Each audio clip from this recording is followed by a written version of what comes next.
Friends, Hindi recorded channel में आप सभी का स्वागत है।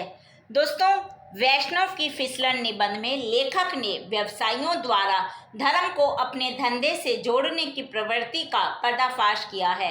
इस निबंध में वैष्णव एक व्यक्ति मात्र ना होकर समूचे व्यावसायिक और औद्योगिक वर्ग का प्रतिनिधि बनकर आया है। वैष्णव जैसे लोग ही शुद्ध आत्मा, अंतरात्मा, भगवान की लीला, भगवान की मर्जी, इन सब का डोल पीटते हैं और अपने कुकृत्यों को करके भी घमंड गौरवान्वित होते हैं। लोभ लाभ के वशीभूत ऐसे लोग बुरे से बुरे कार्य करने के बाद भी पश्चाताप के लिए प्रेरित ना होकर अपने कार्यों का औचित्य सिद्ध करने लग जाते हैं और सोचते हैं कि उन्होंने जो कार्य भी किया वो सब भगवान की मर्जी है और यह सब धर्म से जुड़ा हुआ है। तो दोस्तों, आज के अध्याय में हम व्यवसायिक वर्ग पर व्यंग कसने वाले हरिशंकर परसाई के वैष्णव की फिसलन निबंध में निहित व्यंग्य पर चर्चा करेंगे। तो चलिए दोस्तों, शुरू करते हैं अपना आज का अध्याय और जानते हैं वैष्णव की फिसलन निबंध में निहित व्यंग्य के बारे में। दोस्तों, जो ये निबंध है ये हरिशंकर परसाई का एक व्यंग्य लेख है और इसमें आचरणहीन, कृत्रिम, प्रदर्शनकारी, ढोंगी वैष्णवों की पोल खोली है लेखक ने। उन्होंने जिन वैष्णवों ने धर्म की आड़ में गलत काम को भी सही बना दिया है उन पर व्यंग करा है और लिखा है कि वैष्णव करोड़पति हैं, भगवान विष्णु का मंदिर, जायदाद लगी है, भगवान सूदखोरी करते हैं, ब्याज पे धन देते हैं, वैष्णव 2 घंटे भगवान विष्णु की पूजा करते हैं और फिर गद्दी तकिए वाली बैठक में आकर धर्म को धंधे से जोड़ते हैं। धर्म धंधे से जुड़ जाए इसी को योग कहते हैं। कर्ज लेने वाले आते हैं, विष्णु भगवान के मुनीम हो जाते हैं, कर्ज लेने वाले से दस्तावेज लिखवाते हैं। दोस्तों, ये जो वैष्णव है ये विष्णु भगवान की पूजा करने वाला एक इंसान है जो 2 घंटे विष्णु भगवान की पूजा करता है और अपने सभी गलत कार्यों को भगवान की मर्जी बांधकर करता रहता है और अपने आचरण में कभी भी उनको सही करने की उसके दिमाग में नहीं आती। और जो वो कमाता है वो लोगों को ब्याज पर देता है, उसके लिए भी वो कहता है कि मैं तो भगवान का मुनीम हूँ और उन्हीं के नाम पर तुम्हें दे रहा हूँ और जो तुम ब्याज दोगे वो भी भगवान के नाम का ही होगा। और ऐसे दस्तावेज तैयार करते हैं, जैसे दस्तावेज लिख देते हैं, दस्तावेज लिख दिए रामपाल बल्द श्यामलाल ने, भगवान विष्णु बल्द ना मालूम, मतलब किससे लिया, किसका है ऐसा, जो कि वैष्णव बहुत। और ऐसे में वैष्णव कहते हैं कि मैं बहुत दिनों से विष्णु भगवान के पिता के नाम की तलाश में हूँ पर वे मिल नहीं रहा, जैसे मिल जाएगी तो जो ये वल्दियत है जो हमने लिखा पढ़ी की है ये ठीक हो जाएगी। साथ ही साथ दोस्तों, उस वैष्णव के पास 2 नंबर का बहुत पैसा है। उसने उन पैसों से कई एजेंसियां ले ली, स्टॉकिस्ट है, जब चाहे वो अपने माल को दबा कर रख देता है और फिर उसे ज़रूरत पड़ने पर ब्लैक में देता है। लेकिन इन सब के साथ वो सुबह सवेरे 2 घंटे विष्णु भगवान की पूजा करना नहीं भूलता, क्योंकि उसे लगता है कि सब प्रभु की कृपा से हो रहा है। ऐसा लग रहा है कि जैसे उनके जो भगवान हैं वो भी 2 नंबरी हैं, 1 नंबरी होते तो शायद गलत कामों को तवज्जो नहीं देते। अब ऐसे में वैष्णव सोचता है एक दिन कि मेरे पास अपार नंबर 2 का पैसा एकत्रित हो गया है, इसका क्या किया जाए, ये बढ़ता ही जा रहा है और बढ़ जाए, ऐसा कुछ करूं कि मेरे पास और पैसा बढ़े, प्रभु की लीला है। और वो सोचता है कि यदि वो आदेश देंगे तभी देखेंगे कि क्या किया जाए। और फिर एक दिन वो प्रभु की पूजा के बाद हाथ जोड़कर प्रार्थना कर रहा होता है कि प्रभु, आपके ही आशीर्वाद से मेरे पास इतना सारा 2 नंबर का धन इकट्ठा हो गया, अब मैं इसका क्या करूं, आप ही रास्ता बताइए, मैं इसका क्या करूं, प्रभु कष्ट हरो सबका। बहुत अच्छा व्यंग, बहुत तगड़ा व्यंग लिखा है हरिशंकर परसाई ने दोस्तों। और उसी समय वैष्णव को अपनी शुद्ध आत्मा, जो कि गलत कार्यों से भरी हुई है लेकिन वो उसे शुद्ध मानता है, उसे आवाज़ आती है कि अधम माया जोड़ी है तो माया का उपयोग भी सीख, पैसे का उपयोग भी सीख, तो एक बड़ा होटल खोल, क्योंकि आजकल होटल बहुत चल रहे हैं। उसके दिमाग में खुद आती है लेकिन वो सब कुछ भगवान पर डाल देता है और वो ऐसे सोचता है कि मुझे भगवान ने कहा है कि होटल खोल। उसे बहुत अच्छे कमरे, खूबसूरत बाथरूम, लॉन्ड्री, नाई की दुकान, टैक्सियाँ, लॉन, ऊपर टेरेस गार्डन, और फिर साथ ही साथ उसने इस होटल का खूब विज्ञापन कराया और कमरे का किराया रखा 30 रुपये। फिर वैष्णव के सामने एक धर्म संकट आया कि उसमें क्या भोजन परोसा जाए, क्योंकि वो तो शुद्ध शाकाहारी है, तो वो शुद्ध घी की सब्जी, फल, दाल, रायता, पापड़ आदि खाने का मेन्यू रख लेता है।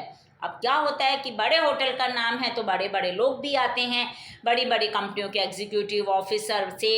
अब वैष्णव संतुष्ट हो जाता है कि उसके होटल में इतने बड़े बड़े लोग आ रहे हैं, लेकिन साथ ही साथ वो देखता है कि जो उसके होटल में लोग आ रहे हैं वो कहीं ना कहीं कुछ असंतुष्ट से हैं। और ऐसे में ही एक दिन उसके पास एक कंपनी का एग्जीक्यूटिव आता है और बड़े तैश में उससे कहता है कि इतने महंगे होटल में हम क्या घास पत्ती खाने के लिए ठहरते हैं, या तुमने नॉनवेज का तो इंतज़ाम नहीं किया। तो वैष्णव कहता है कि मैं तो वैष्णव हूँ, मैं गोश्त का इंतज़ाम अपने होटल में कैसे कर सकता हूँ। तो वो आदमी उससे कहता है कि ठीक है, तुम वैष्णव हो तो ढाबा खोलो, आधुनिक होटल क्यों खोलते हो, तुम्हारे यहाँ कौन ठहरेगा ऐसे में। तो वैष्णव ने कहा पर मुझे तो यह सब प्रभु विष्णु ने दिया है, मैं वैष्णव धर्म के प्रतिकूल कैसे जा सकता हूँ, मैं प्रभु के सामने नतमस्तक होकर उनका आदेश लूँगा। यानी कि वो फिर से ढकोसला करता है कि मैं भगवान से पूछूंगा। और अगले दिन फिर वो साष्टांग विष्णु भगवान के सामने प्रणाम लेट जाता है और कहता है कि प्रभु ये होटल तो ऐसे बैठ जाएगा। ठहरने वाले कहते हैं कि हमें यहाँ बहुत तकलीफ है, मैंने तो प्रभु वैष्णव भोजन का प्रबंध किया है लेकिन वे तो मांस मांगते हैं, अब मैं क्या करूँ। और ऐसे में फिर उसकी शुद्ध आत्मा से आवाज़ आती है कि मूर्ख, गांधी जी से बड़ा वैष्णव इस युग में कौन हुआ है। उसको अपने मन से वो सब बातों को किसी ना किसी रूप में, जो सही बातें उनको भी अपने गलत कामों में यूज़ करता है, प्रयोग करता है। और गांधी जी का भजन, वैष्णव जन तो तेने कहिए जे पीर पराई जाने रे, यानी कि वैष्णव तो वही है जो दूसरों के दुख को समझेगा। तो वो कहता है कि मेरे को भगवान ने आदेश दिया है कि इस होटल में रहने वालों की मैं पीर क्यों नहीं समझता और उन्हें इच्छा अनुसार खाना नहीं मिलता। उसकी आत्मा उसे कह रही है और इनकी पीर तू समझ और इस पीर को दूर कर। अब वैष्णव समझ गया, उसने जल्दी ही गोश्त, मुर्गा, मछली का इंतज़ाम करवा दिया। होटल के ग्राहक बढ़ने लगे। मगर फिर एक दिन उसके पास एग्जीक्यूटिव आता है और कहता है कि मांसाहार तो अच्छा मिलने लग गया, लेकिन जो गोश्त को पचाने की दवाई है वो तो तुम्हारे यहाँ नहीं मिलती। तो वो कहता है कि ठीक है, मैं तुम्हारे लिए लवण भास्कर चूर्ण का इंतज़ाम करवा देता हूँ। तो एग्जीक्यूटिव अपना माथा ठोक कर कहता है कि आप कुछ नहीं समझते, मेरा मतलब है कि यहाँ शराब बार खोलिए। अब वैष्णव सन्न रह गया, शराब यहाँ कैसे पी जाएगी, मैं प्रभु के चरणामृत का प्रबंध तो कर सकता हूँ पर मदिरा, हे राम। अब फिर अगले दिन वो फिर भगवान के आगे पूजा करके कहता है कि हे प्रभु, हे वे लोग तो मदिरा मांगते हैं, आपका भक्त मदिरा कैसे पिला सकता हो। फिर उसकी उसी जो अंतरात्मा है उससे आवाज़ आती है जैसे कि मूर्ख, तू क्यों होटल बैठाना चाहता है, देवता सोमरस पीते थे और वही सोमरस मदिरा है, इसमें तेरा वैष्णव धर्म कहाँ भंग होता है। और फिर वो उसको लगता है कि जैसे सामवेद में 63 श्लोक सोमरस अर्थात मदिरा की स्तुति है, तो तुझे धर्म की समझ है या नहीं। और फिर वो ऐसे करता है कि उसे सब समझ आ गया और होटल में वो अगले बार भी खुलवा देता है। अब बार खुल गया, नॉनवेज मिलने लग गया, होटल तो बहुत ठाठ से चलने लग गया। अब वो बहुत खुश है। लेकिन फिर एक दिन उसके पास एक आदमी आता और कहता है कि होटल ठीक, शराब भी ठीक, गोश्त भी है, मगर मरा हुआ गोश्त है, हमें जिंदा गोश्त चाहिए। अब वैष्णव कहता है कि जिंदा गोश्त कैसे होता है। वो आदमी कहता है कि कैबरे डांस हो, यहाँ पे हमें औरतें मिलें। वैष्णव ने कहा मैं कट्टर वैष्णव हूँ, मैं प्रभु से पूछूंगा। अब जी इतने गलत काम के लिए भी वो ढोंग करता है और कहता है कि प्रभु, वो लोग कहते हैं कि होटल में नाच भी होना चाहिए, वो अधनंगा हो या पूरा। तो वैष्णव की शुद्ध आत्मा से फिर आवाज आती है कि मूर्ख, कृष्णावतार में मैंने गोपियों को नचाया था, चीर हरण तक किया था, फिर तुझे क्या संकोच है। देखिए सारे गलत कामों को वो भगवान के ऊपर डालकर करता जा रहा है और कहीं ना कहीं धर्म से उसको संबंधित करके वही सोचकर अपने होटल में गलत कामों की, एक तरह से गलत कामों को करने में उसे बिल्कुल भी हिचक नहीं आ रही। और प्रभु की आज्ञा से वो वैष्णव में कैबरे भी चालू कर देता। वैष्णव बहुत खुश था, प्रभु की कृपा से अब होटल भरा रहता था। अब फिर उसके बाद एक दिन फिर एक ग्राहक उसके पास, वैष्णव के पास आता है और बोलता है कि इस होटल में कौन ठहरेगा, क्योंकि यहाँ तो रात को मन बहलाने का कोई इंतजाम नहीं है। वैष्णव फिर धर्म संकट में पड़ गया। अब उसने फिर दूसरे दिन प्रभु की सेवा की और प्रार्थना की, कृपा निधान, ग्राहक लोग नारी मांगते हैं, पाप की खान, मैं तो इस पाप की खान में जहाँ तक बनता है दूर रहता हूँ, अब मैं क्या करूं। लेकिन उसकी तो आत्मा शुद्ध है ना, गलत काम कर करके उसकी आत्मा भी बहुत शुद्ध होती जा रही है। और उसकी उसी शुद्ध आत्मा से आवाज आती है कि मूर्ख, यह तो प्रकृति और पुरुष का संयोग है, इसमें क्या पाप क्या पुण्य, चलने दे, बस क्या था।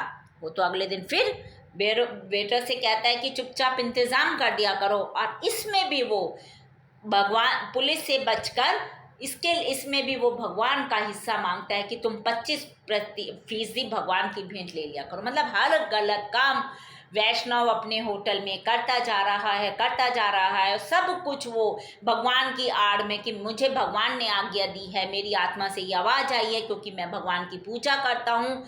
इस तरह से वो गलत कामों की अपने होटल में एक तरह से श्रृंखला सी बना लेता है। तो दोस्तों, इस निबंध में लेखक ने बहुरूपीय दोहरे चरित्र वाले वैष्णवों पर व्यंग कसा है। ऐसे वैष्णव जो अपने आप को कहने को तो कहते हैं कि हम वैष्णव हैं, शुद्ध शाकाहारी हैं, मांस मदिरा से दूर रहते हैं, नारी को पर नारी की तरफ आंख उठाकर नहीं देखते हैं, इस तरह के वैष्णव पर एक व्यंग कसा है कि किस प्रकार वो हर गलत काम करते हैं, बड़े शान से करते हैं, लेकिन वो सब गलत काम वो भगवान की मर्जी कहकर ही अपने गलत कामों को सही ठहरा देते हैं। तो दोस्तों, ये हमने आज के अध्याय में हरिशंकर परसाई द्वारा रचित वैष्णव की फिसलन निबंध में जो व्यंग है, करारा व्यंग उन्होंने किया है, उस पर चर्चा की। हिंदी भाषा के और भी प्रमुख विषयों पर हम आगे के अध्याय में समय समय पर इसी प्रकार चर्चा करते रहेंगे। पर दोस्तों, उसको सुनने के लिए आपको मेरे इस चैनल को लाइक और सब्सक्राइब करना होगा। धन्यवाद दोस्तों, आपका दिन शुभ हो।